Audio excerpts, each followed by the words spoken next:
Good morning students. Welcome to second video of reaction mechanism.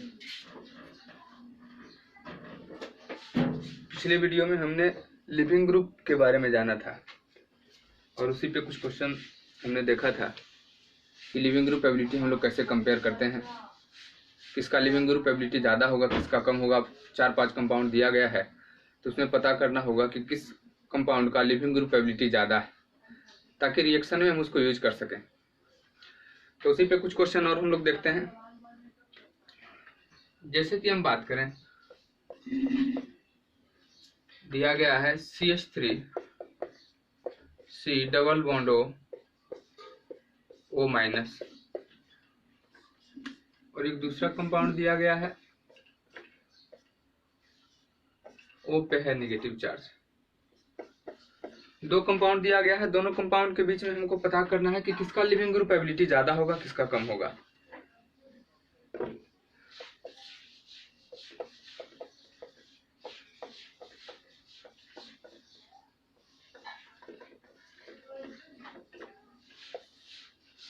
Previous class में हमने leaving group ability compare करना सीखा था, आज इसी को एक्सटेंड कर रहे हैं। देखिए, फर्स्ट और सेकंड दो कंपाउंड दिया गया है, इस दोनों के बीच में कंपेयर करना है कि किस कंपाउंड का लिविंग ग्रुप एबिलिटी ज्यादा होगा। तो पिछले क्लास में हम बता चुके हैं कि big bases are good leaving group. जो बिग बेस होगा उसका लिविंग ग्रुप एबिलिटी ज्यादा होगा।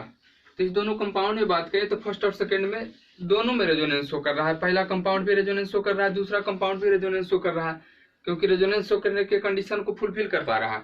Negative single double bond, negative single double bond. कहता है two system must be conjugated by one bond gap.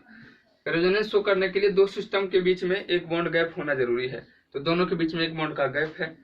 देखें तो, लेकिन दोनों के रेजोनेंस में फर्क है।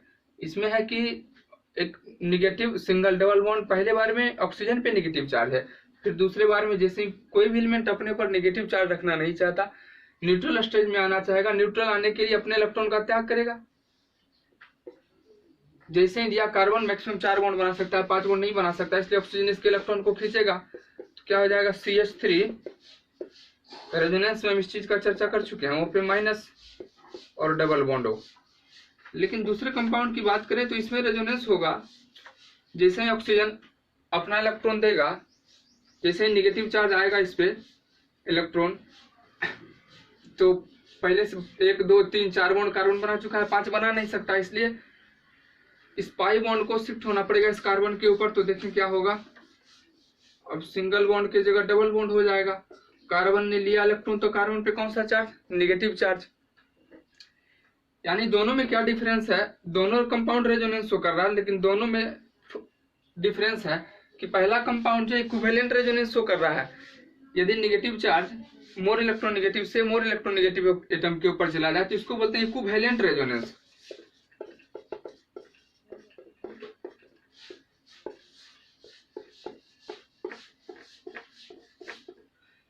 दूसरा कंपाउंड रेजोनेंस सिर्फ रेजोनेंस शो कर रहा है, नॉर्मल रेजोनेंस शो कर रहा है। और अब जानते हैं कि इक्विवेलेंट रेजोनेंस ज्यादा स्टेबल होता है नॉर्मल रेजोनेंस से। यानी स्टेबिलिटी ऑर्डर की बात करें, स्टेबिलिटी ऑर्डर की बात करें तो इक्विवेलेंट रेजोनेंस ज्यादा स्टेबल होगा। यानी फर्स्ट ज्यादा स्टेबल है किससे, सेकेंड से। जो चीज जितना ज्यादा स्टेबल होगा अपने इलेक्ट्रॉन का त्याग करना नहीं चाहेगा, यानी वीक बेस कहलाएगा। यानी बेसिक ऑर्डर की बात करें, बेसिक ऑर्डर की बात करें तो सेकेंड ज्यादा होगा फर्स्ट से। और लिविंग ग्रुप एबिलिटी यदि हम कंपेयर करते हैं, सॉरी,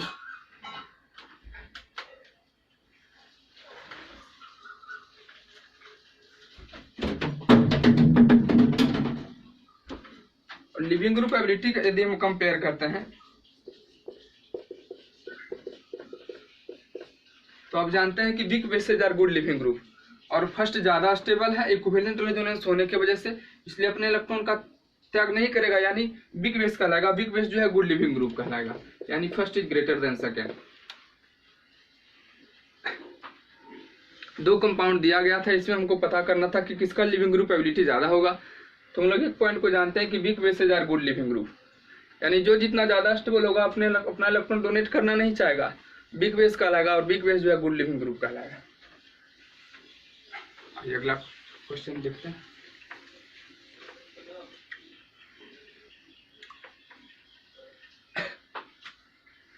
नेक्स्ट क्वेश्चन की हम बात करें,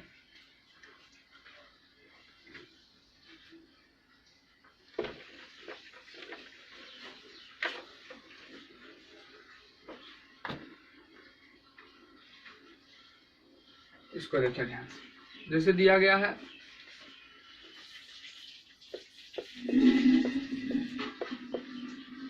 SO3 माइनस फर्स्ट कंपाउंड, इसके साथ लगा हुआ है NO2,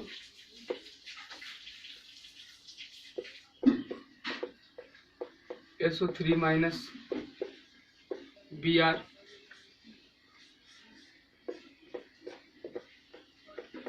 SO3 minus CH3,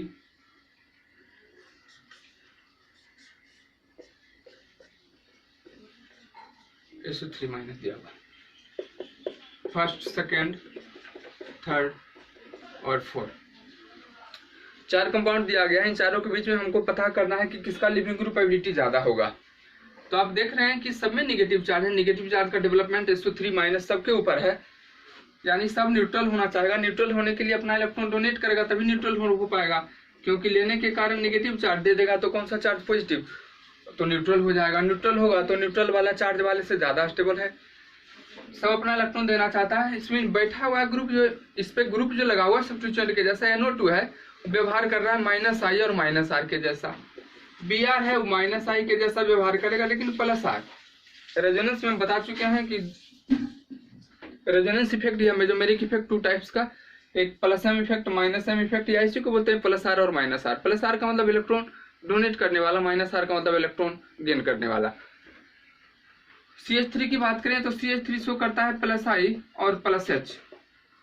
hyper conjugation में +H का मतलब इलेक्ट्रॉन डोनर, यानी देख रहे हैं कि सब अपना निगेटिव चार्ज सबके ऊपर है तो सब अपना इलेक्ट्रॉन देना चाहता है। NO2 जो है -I और -R के जैसा व्यवहार करेगा, यानी इलेक्ट्रॉन डेंसिटी की मात्रा को घटाने का काम करेगा।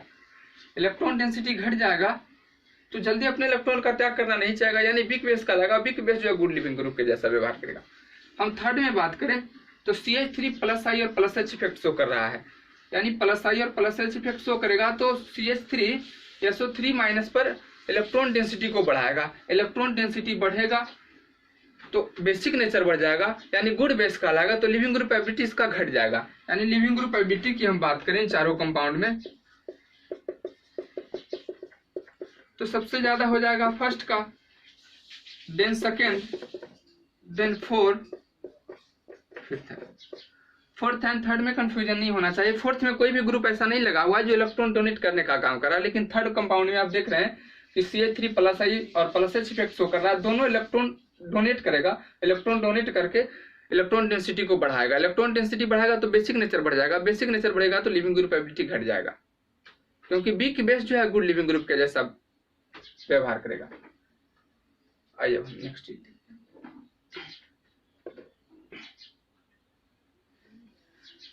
कुछ क्वेश्चन के थ्रू हम लोग देखें कि लिविंग ग्रुप एबिलिटी को कैसे कंपेयर करते हैं। बाकी हम रिएक्शन में इसको और डिटेल में देखेंगे कि रिएक्शन में जब इसका रिक्वायरमेंट होगा वहां पर हम इसको डिटेल में और देखेंगे। अब हम लोग जानते हैं कि कार्बोकेटाइंस के कुछ कुछ फीचर्स के बारे में पहले ही हम लोग पढ़ चुके थे कि कार्बोकेटाइन sp2 हाइब्रिडाइज है, सारा चीज हम लोग पहले ही पढ़ चुके थे। उसके बाद हम लोग लिविंग ग्रुप के बारे में जाने कि लिविंग ग्रुप होता क्या है, किस तरीके से व्यवहार करेगा, रिएक्शन में कैसे पार्टिसिपेट करेगा। एक कार्बन के अबाउट यदि 3-4 ग्रुप लगा हुआ है, एटम या ग्रुप लगा हुआ है, तो कौन सा लिविंग ग्रुप के जैसा व्यवहार करेगा, कौन जल्दी बाहर होगा। इन सारी चीजों को हम लोग देख चुके हैं, क्योंकि लिविंग ग्रुप एबिलिटी कंपेयर करना हम लोग सीख चुके हैं। अब हम लोग बात करते हैं जनरेशन ऑफ कार्बोकेटाइन का, क्योंकि हम लोग कार्बोकेटाइन पढ़ रहे हैं, क्योंकि फ्री रेडिकल का मोस्टली रिएक्शन हम लोग 11th में पढ़ चुके हैं, तो हम लोग कार्बोकेटाइन शुरुआत कर चुके हैं। पिछले ही वीडियो, प्रीवियस वीडियो में हम बता चुके हैं, हेडिंग दिया हुआ है कार्बोकेटाइन। अब हम लोग बात करें generation of carbocation.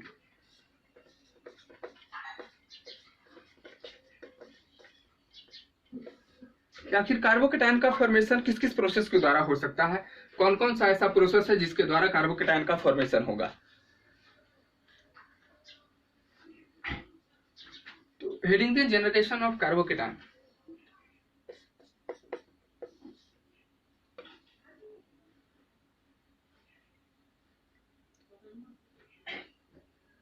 Generation of carbocation.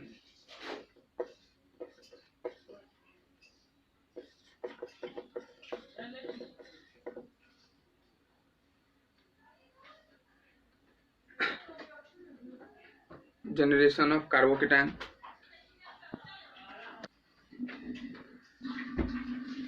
Carbocation formation का 3 प्रोसेस है। 3 प्रोसेस के द्वारा हम लोग कार्बोकेटाइन का फॉर्मेशन करेंगे। फर्स्ट प्रोसेस है by heterolytic bond fission of pi bond.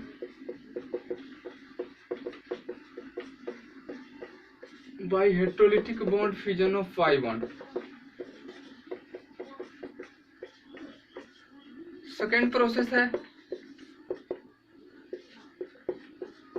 Diazotation of aniline.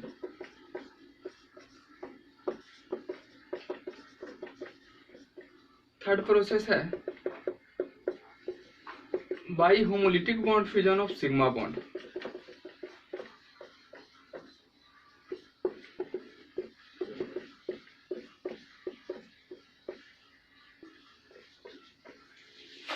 यानी कार्बोकेटाइन फॉर्मेशन का 3 प्रोसेस है। पहला heterolytic bond fission of pi bond, diazotation of aniline, by homolytic bond fission of sigma bond. हम लोग शुरुआत करते हैं फर्स्ट प्रोसेस से, by heterolytic bond fission of sigma bond. हम इसको पहले एक बार बताते हैं, उसके बाद शुरुआत करते हैं। कहता है हेटेरो मतलब डिफरेंट, फ्यूजन मतलब टूटना। यानी पाई बॉन्ड यदि हेटेरोलिटिक डिवीजन हो जाए पाई बॉन्ड का तो उसके द्वारा कार्बोकेटाइन का फॉर्मेशन होगा। जैसे हम बात करें अल्कीन, आप जानते हैं कि अल्कीन में एक सिग्मा बॉन्ड होता है, एक पाई बॉन्ड होता है। तो अल्कीन टूटेगा। जैसे हम बात करें C double bond C, alkene की हम बात करें तो एक सिग्मा बॉन्ड एक पाई बॉन्ड है। तो आप जानते हैं कि पाई बॉन्ड वीक होता है तो पाई बॉन्ड ब्रेक होगा, तो एक बार आएगा प्लस चार्ज, एक बार आएगा माइनस चार्ज। हम इसका चर्चा कर चुके हैं। Markovnikov rule. मार्कोनिकॉव रूल क्या कहता है कि हेटेरोलिटिक बॉन्ड फ्यूजन के दौरान इलेक्ट्रोफाइल को वहां ले जाके ऐड कराइए जहां पर ऐड कराने के बाद मोर स्टेबल कार्बोकेटाइन का फॉर्मेशन होता हो। यही मार्कोनिकॉव रूल। मार्कोनिकॉव रूल का इसमें क्या इंपॉर्टेंस है आप देखें इसको। हम इसको मार्कोनिकॉव रूल के थ्रू ही समझाएंगे। पहले लिखे मार्कोनिकॉव रूल, हेडिंग दिए मार्कोनिकॉव रूल।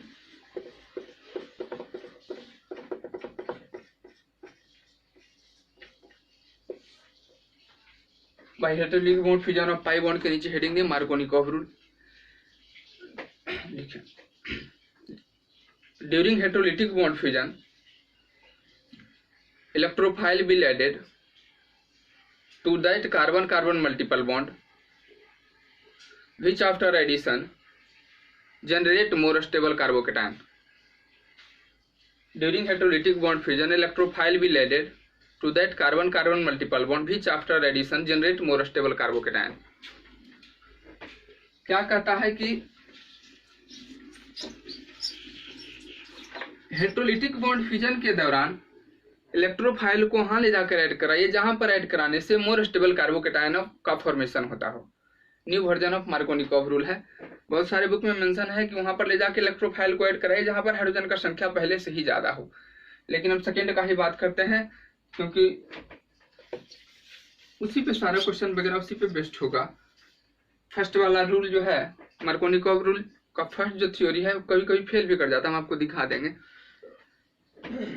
मार्कोनिकॉव रूल आप देखिए जैसे, और मार्कोनिकॉव रूल के थ्रू हम लोग सीखेंगे कि कार्बोकेटाइन का फॉर्मेशन हुआ कैसे। जैसे सी डबल बॉन्ड सी की बात करें, C double bond C plus को इलेक्ट्रोफाइल आता है क्योंकि आप जानते हैं कि अल्कीन है, अल्कीन में एक सिग्मा बॉन्ड एक पाई बॉन्ड होता है। अल्कीन कैसा व्यवहार करता है न्यूक्लियोफाइल के जैसा, और न्यूक्लियोफाइल का मतलब होता है इलेक्ट्रॉन डोनर। बताए थे nucleophile can be divided into 3 category. Nucleophile को 3 भाग में बांटा गया, negatively charge nucleophile, neutral nucleophile containing lone pair, और तीसरा neutral nucleophile containing pi bond. तो थर्ड जो है neutral nucleophile containing pi bond, और इनके पास एक पाई बॉन्ड है तो कैसा व्यवहार करेगा न्यूक्लियोफाइल के जैसा। और न्यूक्लियोफाइल का काम होगा इलेक्ट्रॉन देने का, तो इलेक्ट्रॉन डोनर होगा। इलेक्ट्रोफाइल का मतलब है इलेक्ट्रॉन एक्सेप्टर, क्योंकि इलेक्ट्रोफाइल का मतलब आपको बता चुके हैं कि इलेक्ट्रोफाइल का मतलब इसके पास इलेक्ट्रॉन का कमी होगा तो इलेक्ट्रॉन लेगा। अब अल्कीन अपना इलेक्ट्रॉन देना चाहता है, इलेक्ट्रोफाइल इलेक्ट्रॉन लेना चाहता है, तो सी डबल बॉन्ड सी जो है इसमें एक सिग्मा बॉन्ड है, एक पाई बॉन्ड है, तो पाई बॉन्ड ब्रेक होता है क्योंकि पाई बॉन्ड वीक होता है सिग्मा बॉन्ड से, तो पाई बॉन्ड जैसे ही वीक होगा तो ब्रेक हो जाएगा। तो सी जैसे इलेक्ट्रोफाइल आके ऐड करेगा तो एक पाई बॉन्ड टूटेगा तो किसी एक पे पॉजिटिव आएगा, किसी एक पे नेगेटिव आएगा। तो आप जानते हैं कि लाइक चार्ज के बीच में रिपल्सन क्रिएट होता है, तो प्लस जब भी जुटेगा तो माइनस वाले के साथ ऐड होगा। तो एक जगह इलेक्ट्रोफाइल आके ऐड हो गया तो बगल वाले पे प्लस चार्ज ही बचेगा, क्योंकि निगेटिव के साथ पॉजिटिव ऐड हुआ होगा, बगल वाले पे पॉजिटिव चार्ज बच गया होगा। यही कहता है मार्कोनिकोव रूल के थ्रू हम लोग सीखे कि कार्बोकेटायन का फॉर्मेशन कैसे हुआ। इलेक्ट्रोफाइल को जैसे ही आके ऐड करेगा तो जिस पे आके ऐड करेगा जिस कार्बन पे, उसके जस्ट बगल वाले कार्बन पे कार्बोकेटायन का फॉर्मेशन हो जाएगा। यदि 2 ही कार्बन दिया गया हो, तो यदि 2 से ज्यादा कार्बन दिया गया है तो हम लोग जानते हैं कि कार्बोकेटायन का रीअरेंजमेंट होता है, तो रीअरेंज करके वहां पर लेके जाएंगे जहां पर ज्यादा स्टेबिलिटी, सबसे ज्यादा स्टेबल होगा कार्बोकेटायन। आइए देखते हैं, जैसे फर्स्ट एग्जाम्पल जो हमने लिया तो इसमें 2 ही कार्बन था, तो रीअरेंजमेंट वगैरह पॉसिबल नहीं था क्योंकि 2 ही कार्बन था। किसी एक पे इलेक्ट्रोफाइल ले जाके ऐड करा दिया, बगल वाले पे प्लस चार्ज बच गया, तो ऐड कराने का, रीअरेंज कराने का कोई रिक्वायरमेंट इसमें नहीं है। लेकिन नेक्स्ट हम देखते हैं,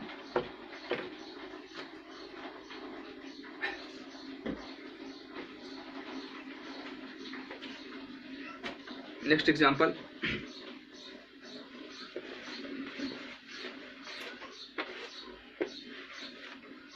देखिए।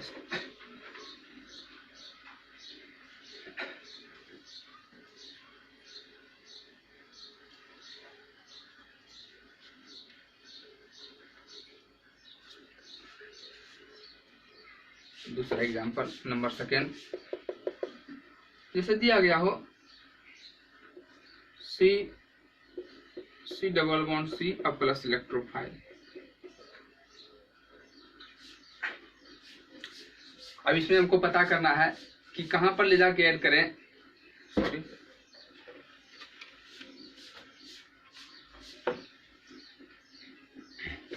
दिख नहीं रहा है clear. C double bond C अब प्लस इलेक्ट्रोफाइल प्लस।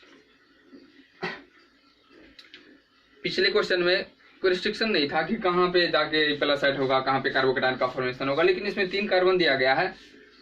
तब पता करना होगा कि कहां पर ले जाके इलेक्ट्रोफाइल को ऐड कराएं जहां पर ऐड कराने से मोर स्टेबल कार्बोकेटायन का फॉर्मेशन हो। तो देखें, पॉसिबिलिटी तो 2 ही है, पाई बॉन्ड ब्रेक होगा, एक जगह प्लस बनेगा, एक जगह माइनस बनेगा। जहां प्लस बनेगा उसके साथ जाके ऐड हो जाएगा, सॉरी जहां माइनस बनेगा उसके साथ जाके ऐड हो जाएगा प्लस वाला, और बगल वाले कार्बन पे प्लस चार्ज बच जाएगा। ब्रेक कैसे होगा? C 2 ही पॉसिबिलिटी है, C सिंगल बॉन्ड C। यदि नेगेटिव चार्ज का डेवलपमेंट यहाँ होता है तो यहाँ इलेक्ट्रोफाइल जाके ऐड हो जाएगा, यहाँ बगल में प्लस चार्ज बन जाएगा। दूसरा पॉसिबिलिटी है C single bond C, electrophile को यहाँ पे ले जाके ऐड करते हैं, यानी यहाँ नेगेटिव चार्ज का डेवलपमेंट हुआ होगा तो बगल वाले पे बन जाएगा प्लस चार्ज। अब आप देख रहे हैं कि इस कार्बन की डिग्री हम पता करें कार्बोकेटायन का, तो ये कार्बन 2 तरफ कार्बन से अटैच्ड है, यानी 2 डिग्री कार्बोकेटायन है। इस कार्बन की बात करें तो एक तरफ कार्बन से अटैच है, यानी 1 डिग्री कार्बोकेटायन है। और आप जानते हैं कि स्टेबिलिटी में सबसे ज्यादा स्टेबल होता है 3 डिग्री कार्बोकेटायन, तब 2 डिग्री कार्बोकेटायन, तब 1 डिग्री कार्बोकेटायन। तो स्टेबिलिटी की बात करें तो नंबरिंग कर देता हूं फर्स्ट और सेकंड। तो स्टेबिलिटी की बात करें तो फर्स्ट जो है ज्यादा स्टेबल होगा सेकंड से, क्योंकि 2 डिग्री कार्बोकेटायन है।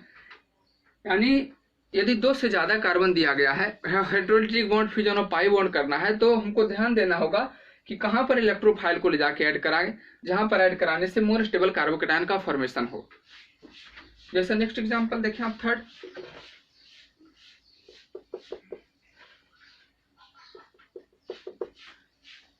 तो हम बात करें C single bond NH3 plus.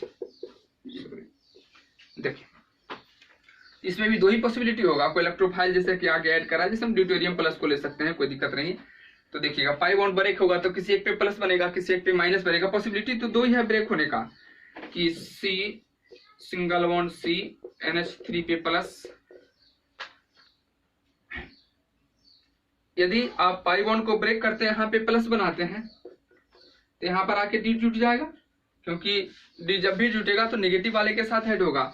और यदि दूसरा पॉसिबिलिटी आप करते हैं C single bond C NH3 पे प्लस चार्ज, यदि यहाँ डी को ऐड करते हैं ड्यूटेरियम को तो बगल वाले कार्बन पे प्लस चार्ज बनेगा, क्योंकि निगेटिव पॉजिटिव वहीं जाके ऐड होगा जहाँ निगेटिव रहेगा, लाइक चार्ज के बीच में रिपल्सन क्रिएट होगा क्योंकि, तो डी आ गया। अब दोनों में कौन ज्यादा स्टेबल है? तो देखने से तो लग रहा है सर कि लाइक चार्ज के बीच में फर्स्ट जो कंपाउंड दिया गया है इसमें लाइक चार्ज के बीच में आपका रिपल्सन क्रिएट होगा, पॉजिटिव पॉजिटिव लाइक चार्ज है, लाइक चार्ज के बीच में रिपल्सन क्रिएट होता है तो स्टेबिलिटी ऑर्डर डिक्रीज कर जाता है। इसमें लाइक चार्ज जो थोड़ा सा दूर हो गया तो स्टेबिलिटी ऑर्डर थोड़ा सा इसका इंक्रीज हो जाएगा। यानी स्टेबिलिटी की बात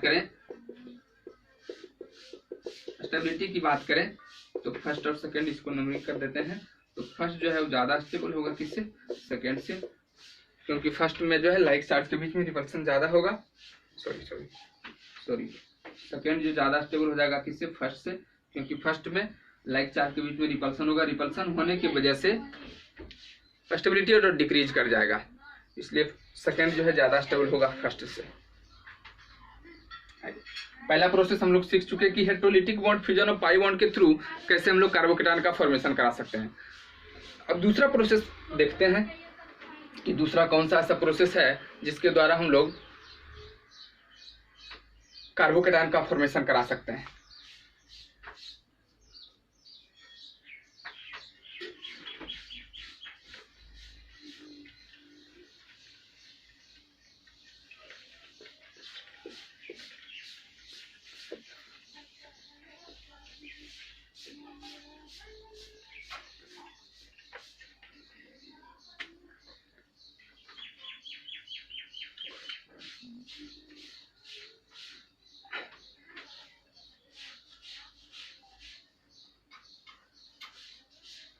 प्रोसेस नंबर 2 देखते हैं।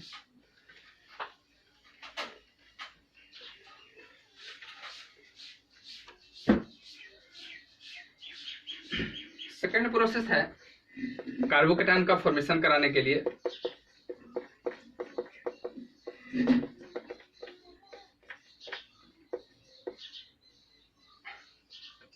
एनालिन। इस प्रोसेस के थ्रू हम लोग सीखेंगे कि कार्बोकेटायन का फॉर्मेशन कैसे होगा। आइए देखते हैं।